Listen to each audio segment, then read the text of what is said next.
Welcome back to the Bluegrass on this beautiful August afternoon. Today we're doing something really fun. I have two dogs, both of which are a little bit on the timid side. And one of the ways that we deal with timidity is to make sure that we put leashes in lots of hands. So we're just going to follow Boone around. And I'm going to have a lot of people walk him, and then I've got a Black Labrador Retriever here that has kind of a little bit of a tragic story. We're going to get her out, and we're going to put her leashes in lots of hands, and I'm going to show you how you can walk anxiety right out of a dog and why it's such a good idea to have as many people as possible help your dog form a positive association with meeting new people and having new experiences. Okay, Diane, so just do the course as best as you can. You can pet on the dog as much as you can, love on him, make it a pretty positive experience, even though you know that in the beginning stages he's going to be a little nervous. Now, how do we know that he's a little bit nervous? Wait just right here for just 1 second. You can see right here a little bit of tension in his posture, and notice that his tail is tucked. So what we would like to do is walk him until his ears go forward. He's a little bit more free-flowing with his gait, and his tail comes up a bit, okay?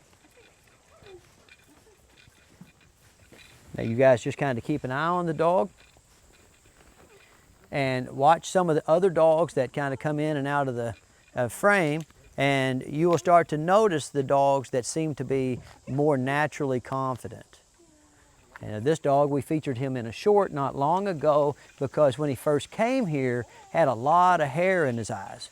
Now that hair being in his eyes, it wasn't the only causal factor in him being a little bit under-socialized, but it definitely played a part in what is known as the onset of a mid-adolescent fear period, right? So at about 7 months old, he started being afraid of new people when he was out with his owners on adventures, and he would bark at them and carry on.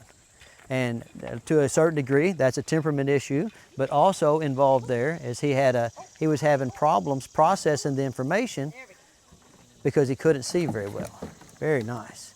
Easy. Now we're going to just pivot right around and through here. Good. Now, for those of you familiar with my style, you'll know that what we're doing here is not just desensitization via progressive exposure, but we're also using a concept known as pattern overlayment. This dog is very familiar with this obedience pattern. And so now I'm taking a familiar pattern, okay, and I'm asking him to do that familiar pattern in conjunction with various handlers that he doesn't know. Okay, so he has confidence that he can, manage the course at least somewhat well, okay, but that's getting back. He has confidence that he can manage the course at least somewhat well, okay, and that takes some of the anxiety out of having to be influenced by a novice handler. And we like to put the leashes in the hands of novice handlers quite a bit because when he goes to coming in contact with people in real life, okay, let's go over here and get up on the kayak. When he goes to coming in contact with people in real life, they're all going to be novice dog handlers, novice dog trainers. Okay, so Diane, she's not doing everything perfect, but for this exercise, not doing everything perfect is perfect. It's exactly what I need. I need this dog to understand that he has to have a lot of capacity to accept new and novel experiences. Very nice. Okay, now just bring him up on this table. Okay. All right. Okay, Val, you wanna go next? I want to go. You want to try it, CJ? All right. So listen, I got the wildest kid in the history of wild kids, and he wants to give it a shot, right? Okay. So come over here, get his leash there, CJ. Now, here's one of the things. Notice how CJ just climbs up there and starts to do the course with the dog. I'm not going to try to micromanage CJ, right? I believe in progress based on mastery. And right now, CJ is just trying to master, being a little kid, right? And I like wild little boys, so I'm going to let him be wild. And I don't care about the precision with which CJ is able to navigate the course. I really just care about CJ and the dog learning how to work together. So our rule for CJ working the dog will simply be, up here nerd, will simply be no blood, no foul. So if I can get CJ and the dog through this course, nobody's bleeding or crying, I'm going to be happy. Very nice. Up, up, up, right here. Very good. Now, even though CJ is a very novice, I mean, as novice as you can be, dog trainer, look at that dog's tail start to come up. Can you guys over there see we're walking the anxiety out of the dog? Okay, very good. Easy. Very nice. Up, right here. Very good. Now this boxer, he just got here an hour ago, 2 hours ago maybe, and you see how he's already starting to like fall in line? Up. Very good. Perfect. Oh, there we go. I'm gonna help you with this tire because sometimes he can be a little funny about the tire. Okay, so you come on around here. Get your leash. There you go. And then easy on the way down. There we go, up, right there. Up this board. Very good. All right, let's have him pause right here, wait. Oh, wait, slow down. All right, let him catch you so that you can get a good line on your tunnel there. Okay, so come off here, get you a little bit of speed up, and then up, go through the tunnel. Very nice. Then come down here and catch him as he comes out. Very good. Now if he gets stuck in there, here, let me get him for you. If you ever see a dog, like you see right there where he was a little bit hesitant about coming out of that tunnel, dogs like this one that are a little bit scared, sometimes they'll snap at you if they like go under a chair or under a bed or under a table. So never reach in when a dog's kind of hiding or acting like they don't want to come out from under something. Okay, let an adult do that. All right, easy on the way down. Very good. Now you're going to pivot around here. Now you guys that are watching this, back up and watch this dog's demeanor and you will understand why I got in the way right there. Because remember what I was after, no blood, no foul, right? Whenever you have a dog that shows a tendency to want to hide from something, they're snappers, okay? So we got to be very careful with that. Now out here in the open, we're not going to have any problem. Very nice. Easy as you come off of here. Very good. Now, this is our pivot point, but we're just going to have him stop with his feet up here. Let's get his feet right up there, and that'll be good enough. Very nice. Okay, now bring him over to this little platform. Take this hand, tell him to sit and stay on that platform.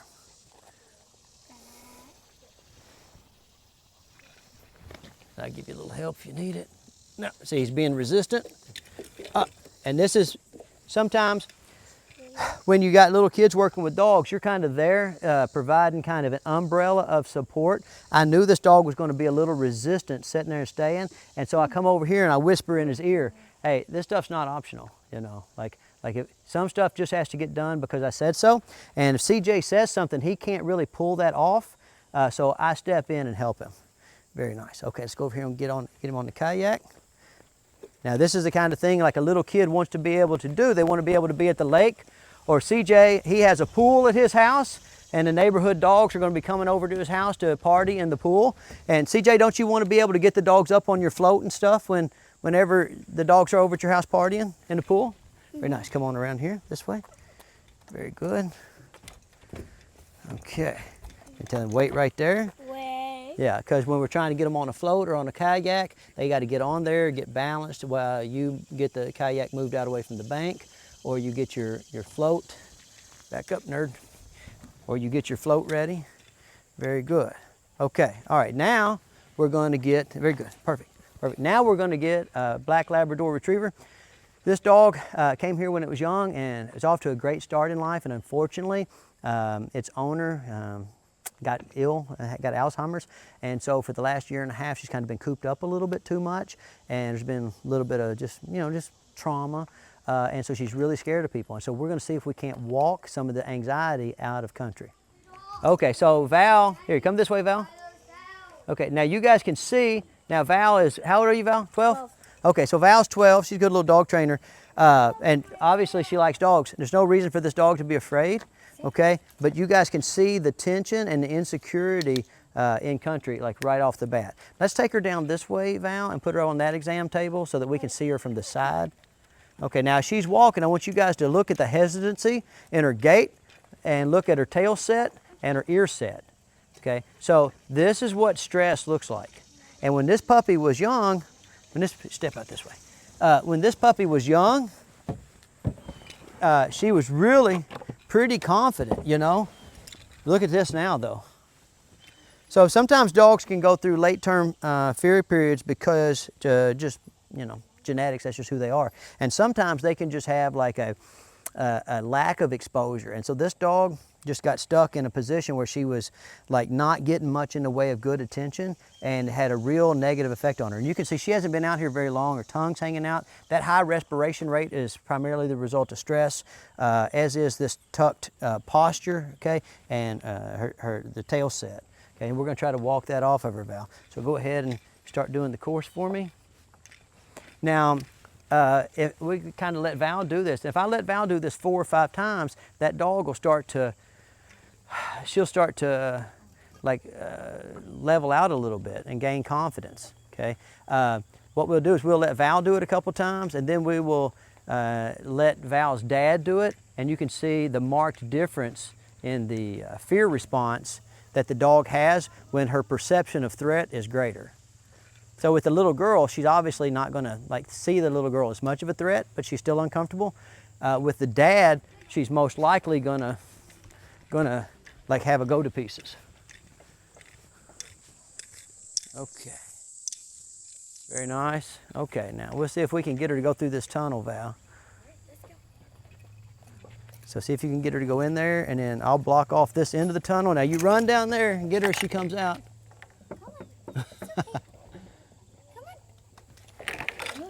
There you go, very nice. Okay, now turn this way, and let's go up here and just kind of come through these cones. Very nice. Now we'll just get her feet up on these blocks. She doesn't really know how to pivot yet. There you go, good. Very nice. Now we're gonna make her sit up here, Val. Okay. Yeah, so let's bring her all the way up on here. Very nice. Right about there. Okay, very good. Very good. Perfect. Now, I wouldn't drop her leash because she's liable to run off and we're gonna not be able to catch her very easily. So go ahead and give her a leash. Yeah. Now, you guys saw that right as Val came back. You saw that real pronounced, worry. Okay, so let's walk her one more time and see if we can't walk a little bit of that anxiety off of her. Just start back at the table and do the same thing. Okay.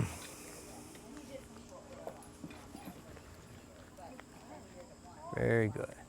There you go. Head up, eyes out, walk with confidence. Model the behavior that you want to see.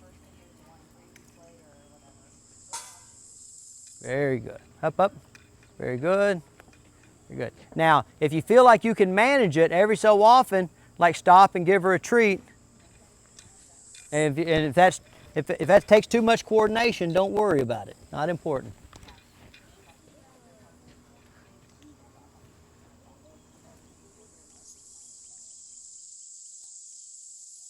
Hey, Claire. Claire. Grab the water hose. Grab the water hose.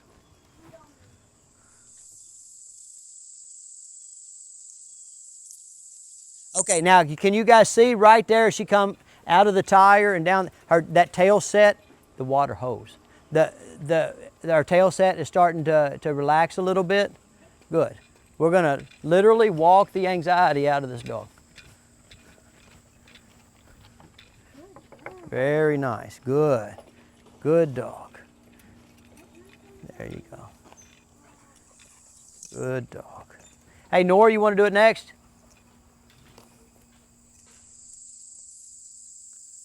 Very good.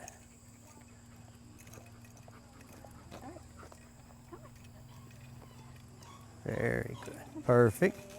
Very nice. Okay, pause for just a second. There you go. Now, her taking treats will be a primary indicator of her calming down and relaxing a little bit. When she first got here a few days ago, she just wouldn't take treats from anybody. She'd hear the clicker and she would go into full panic mode. Okay, so go ahead and go back up on there, and then we're gonna let your sister take over. All right, Nora.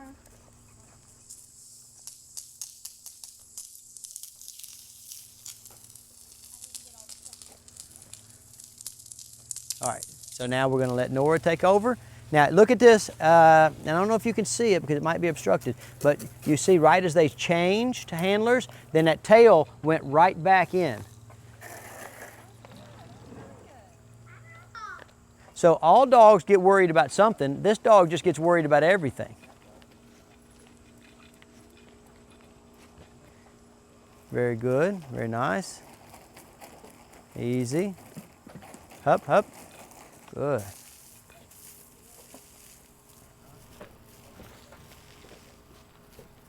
Very good, easy. There you go, good. Very nice treat delivery. Good. Now, can you guys see where her posture's starting to relax a little bit? Yeah, yeah. So a lot of times what people don't understand about a dog training technique is that the volume is an integral aspect of the technique. So something might not seem like it's working, you just haven't given it enough time to work. Look, see her tail starting to wag? Ain't that neat?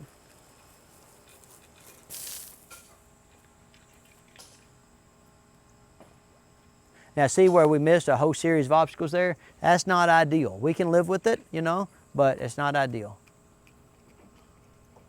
Good. Very nice. And then pivot, Nora, and go back there and go through the cones.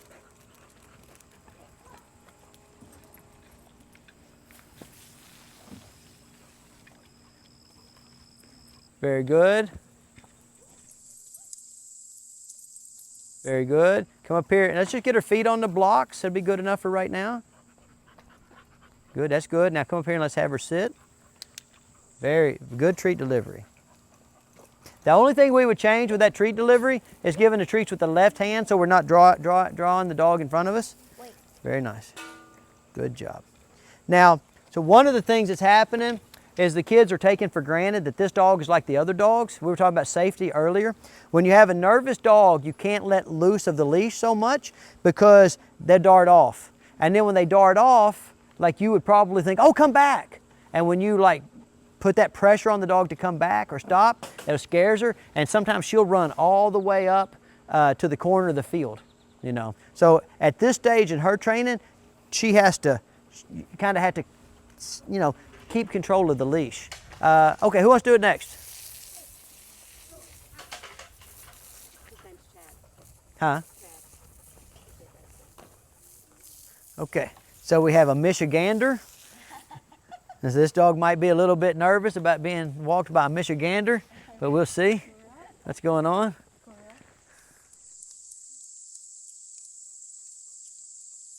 Very nice.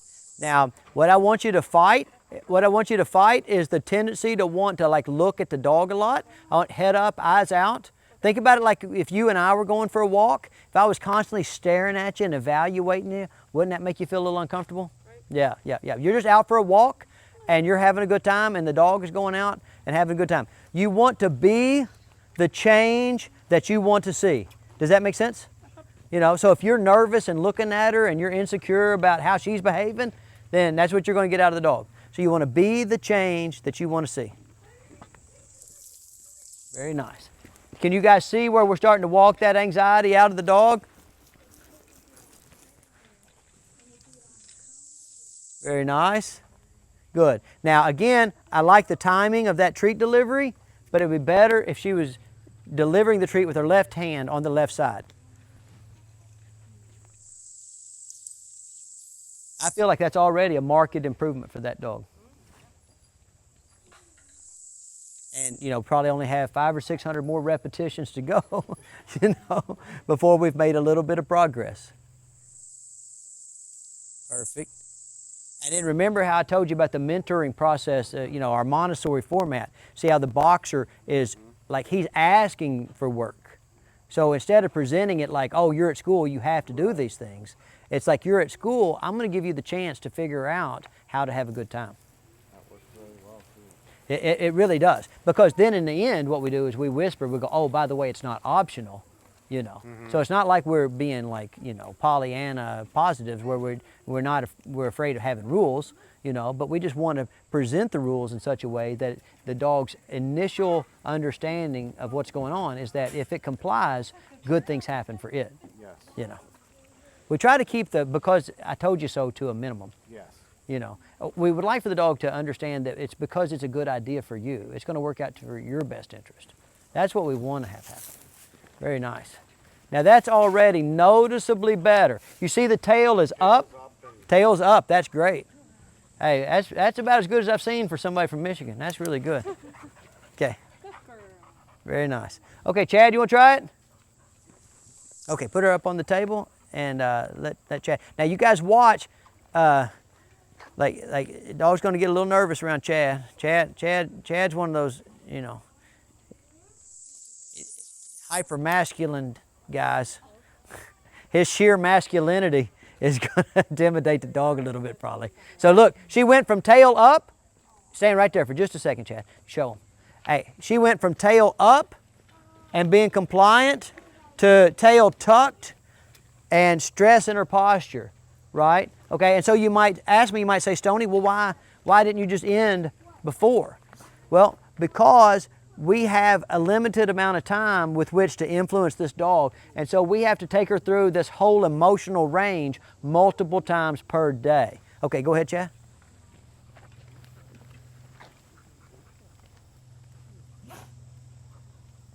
Very nice, very good. Good, easy, very nice. Now, you watch, we're going to have Chad stay in motion for a little while, and you see it, all the tension on her leash? What we're going to look for, we're not going to change handlers until we can get away from that tension in the leash. We're always trying to make the dogs understand that they can access what they want via indirect action, via, for the most part, being calm, attentive, and polite. So this dog being in an uncomfortable position, she's wanting to get to a comfortable position, right? So that's going to come after she controls her own emotions. We're literally teaching her to calm down to deal with stressful situations. Very good.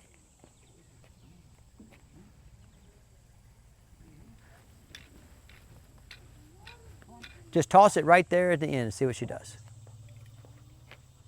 Okay.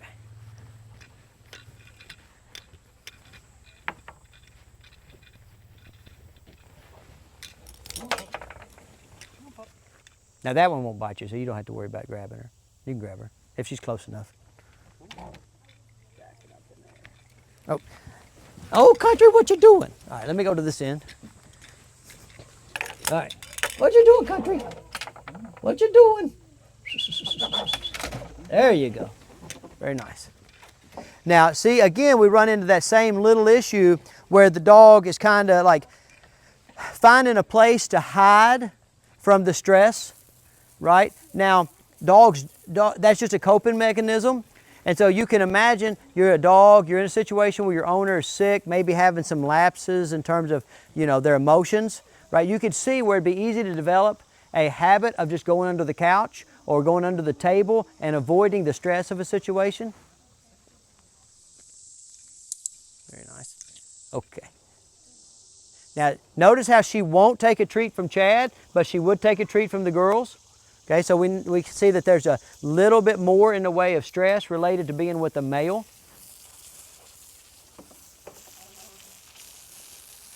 Now, she might not be ready for the rubble pile yet, Chad, but you can go ahead and do the kayak if you want.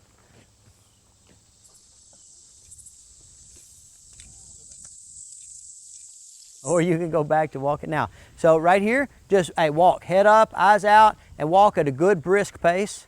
There you go. No pressure on the dog other than she has to go with you. Very nice. Very good. Easy.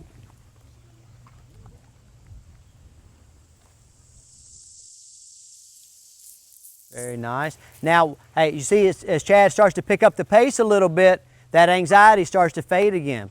Where you're going to primarily see the anxiety manifest is when they stop and Chad goes from walking beside her to touching her like in a linear fashion, like straight towards her head, or forcing social interaction. Think about it like getting on an elevator beside somebody, or somebody getting on an elevator and staring right at your face, or getting straight behind you, okay? So the key to hey Chad, let's just avoid that one. Well, okay, never mind. That's a good dog, Country. Very good. Now, so Chad went ahead and went through the tunnel. I was going to have him go around the tunnel this time, but Chad made the right decision.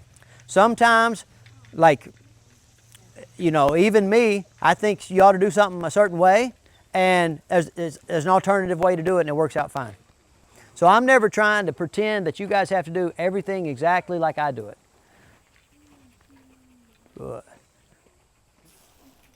Now see that right there? See now look, so as they went from walking beside each other to Chad putting pressure on her and telling her to do something, you saw the stress come back and her start to kind of have a little bit more of a reaction, a strong reaction. So walk her up just a little bit. No, stay right there, Chad.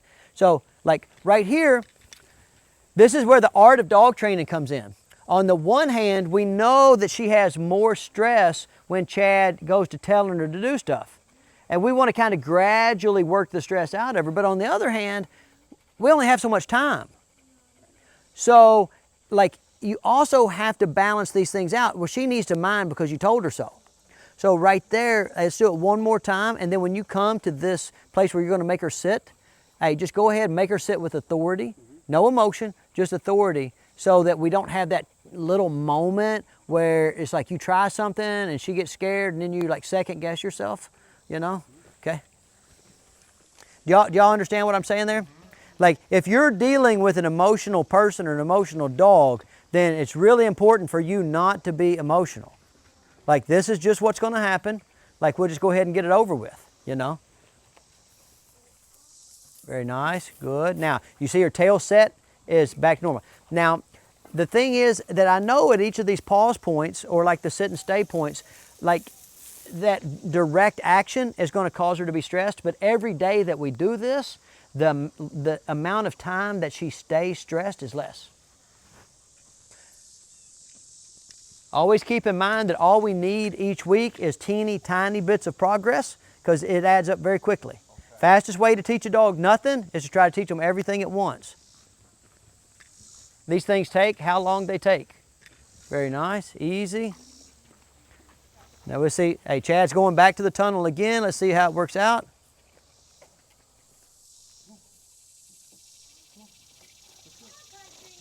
Not too much trouble. That's very good, Chad. Chad's smart. Hyper masculine and smart. Hey, how did you get so lucky, Diane? Dang. Dang. Very good. Let's go feet on the blocks. Hey, and this time, hey, as you come to your sit and stay point, no emotion, dude. It just has to be done. There, up. Good. There we go. Now notice how that time it was a much less pronounced stress on her part because it wasn't presented as something that might or might not get done, or I'm going to give you a suggestion. It was just, well, this is how it's going to get done. Okay, we're good. Hey, now so let's end this walk with a little bit lower stress. So would you mind, Diane, doing it? Okay, so we're going to switch back to a female handler because she does a little bit better with female handlers. We want to end on a high note, and then like if you can, be a little bit more lavish, a little bit more effusive with your praise, and try to give her some treats. So you see what we're doing here?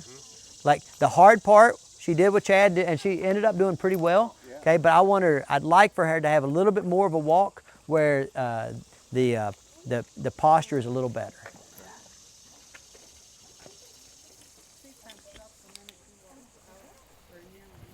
Huh? You could feel her tense the minute Yeah. Up, very good, up, easy, a nice pace, good dog, very nice. Up, good, easy, up, good. Easy on the way down, up, very nice. Now get excited here, Diane. Good girl, come on, up.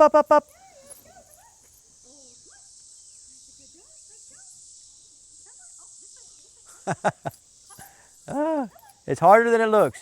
Very nice, good dog, good dog. Hey, and what we're doing here is we're not grading her so much on performance as we're grading her a little bit more on stress reduction.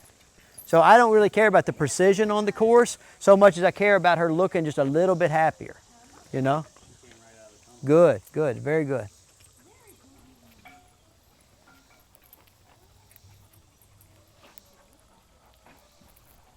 Very nice.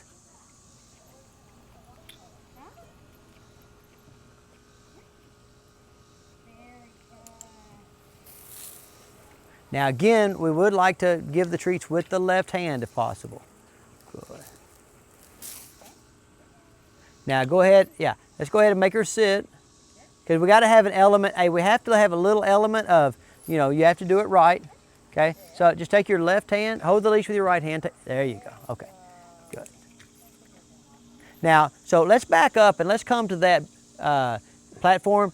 The little bit more of a purpose, walk her a little farther up, switch hands, go right hand on the leash, left hand touches the base of her tail and sit her right down so that we end on like with a little bit of precision, okay?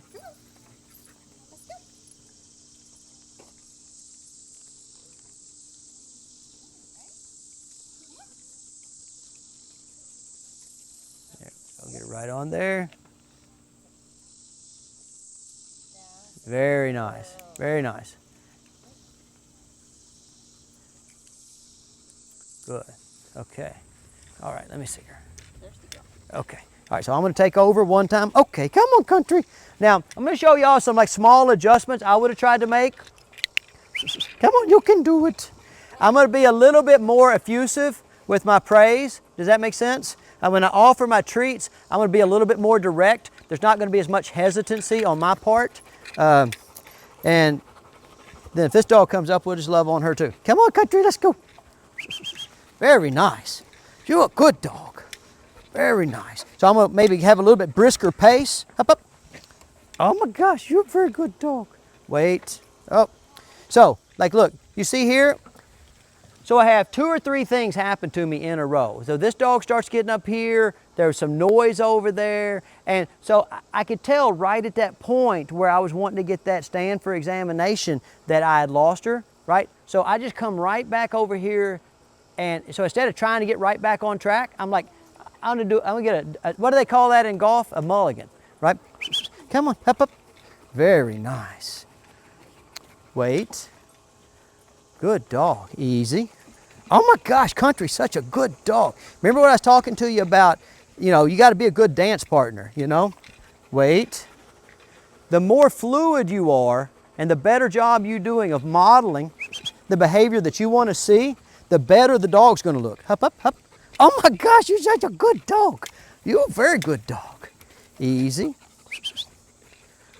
Come on, up, up. Good, easy on the way down. Up. Easy, stop sign hand, wait, okay, easy, very nice, up, very nice, easy, come on, you can do it, up, up, very nice, you're a good dog, oh my gosh, very good dog, easy. I'm gonna come on off it this way, cameraman, so I can end on a high note. So I chose to avoid the tunnel where Chad went through the tunnel because I wanted to make sure I ended on a high note.